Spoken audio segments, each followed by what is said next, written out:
ពិធីបញ្ចុះបឋមសិលានឹងបើកដំណើរការដ្ឋានសាងសង់ជាផ្លូវការ GA2 Tower នៅថ្ងៃទី25 ខែកក្កដាឆ្នាំ2026កន្លងទៅ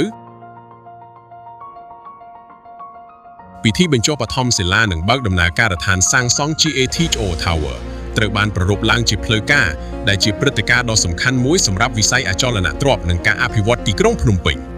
គម្រោងអគារកប់ពពកដ៏ទំនើបនេះមានកម្ពស់